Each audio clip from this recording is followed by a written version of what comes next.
Last week we played our exhibition game in Freedom Hall, and I think we always play that game for a lot of reasons. First of all, one is to give our student athletes a chance to play together in a competitive situation, to kind of get a little bit of the butterflies out. But also one of the things we kind of use it for is a test case for the whole operation of the event. As we got into Freedom Hall, there were a few things that kind of were brought to our attention by, our fan base, and we feel it was necessary to kind of explain our thoughts and where we were. First of all, I just want to say that, as you probably know, the city has really stepped up and is going to invest a considerable amount of money to do some major renovations to Freedom Hall. One of the things that's exciting for us is that they're going to put in all new seating, so I think that will really enhance the atmosphere in the building and make coming to ETSU basketball games a lot more comfortable. So we think that'll look good. We think it'll be a comfort factor for our fans, and I think that'll be a major improvement in the facility. Also, they are going to completely change or put in new HVAC system, which will deal with heating and air conditioning. So I think that is something that we probably won't see, but it will certainly positively impact the experience. Another element to the renovation is a new sound system. And what we were able to ascertain from our game on against Tusculum was that it's really funny sitting in that building where I was sitting.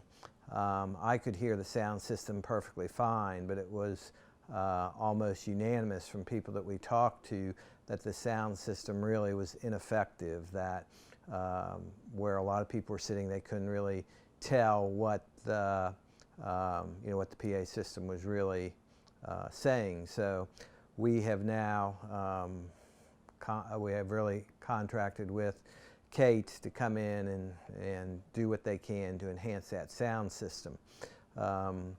If the city was not going to do anything to improve the sound system, then we would have been faced with a major decision as to really what to do, whether do something short term or do something over the long haul.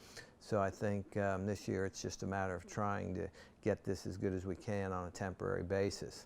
Another thing that you might have noticed is that the stats and the scores on the video tables was not working, and the cause for that was, I hate to say it, but we lost the cable in the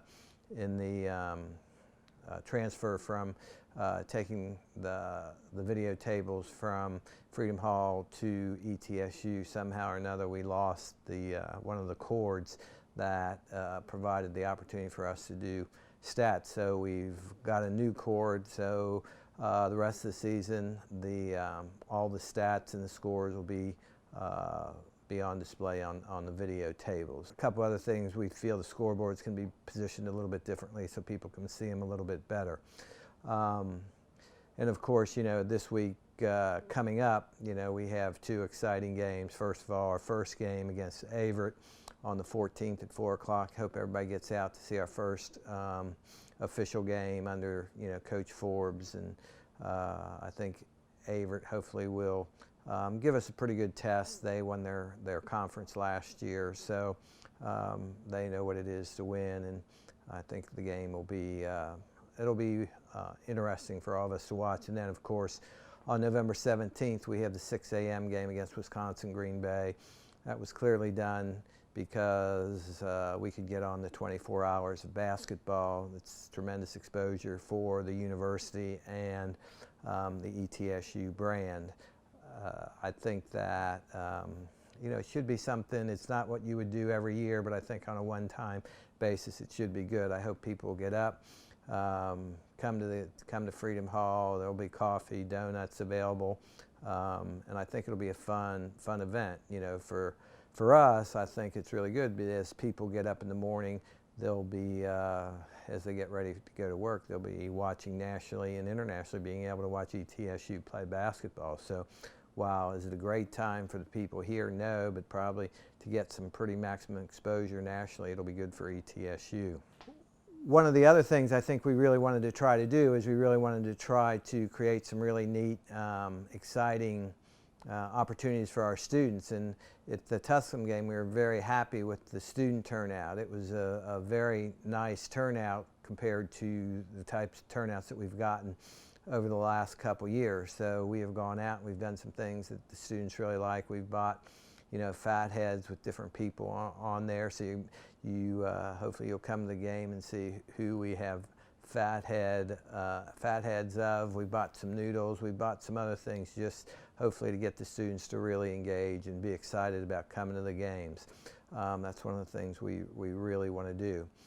So as we move forward, if any of you have ideas, thoughts of how we can make this fan experience better, to make the games more enjoyable for you, please feel free to give us a call. And I think one of the things that has really been kind of exciting to us is So You Think You Can Sing. It's really been amazing the number of exposures this contest has gotten, both on our ETSU app and also on Facebook. The number of views is pretty impressive. I don't have the numbers off the top of my head, but I think any advertiser would be pretty pleased with the number of views that these Facebook postings have gotten. Another thing is on Friday night, you know, the Coaches L's squad takes the floor against UNC Asheville. You know, I'd really encourage everybody to get out and watch her squad. I think as you see them, this team has got a very talented perimeter group that plays with a lot of intensity, really shares the ball, and I think, you know, they're going to give a lot of people fits with their perimeter game. The inside players are young and new, but I think they'll continue to get better because they get great coaching, and I think they definitely have the talent to come together to be a pretty special team. So encourage all of you to be there at 7 o'clock at Brooks, and I think you'll have a lot of fun. And finally, we're also hosting the SoCon men's soccer tournament on Friday and Saturday. We play UNC Greensboro at 3:30 on Friday. So if you don't have anything else to do, it would be great to come out and root for the Bucks, and hopefully we can win 2 home games and advance the NCAA championships.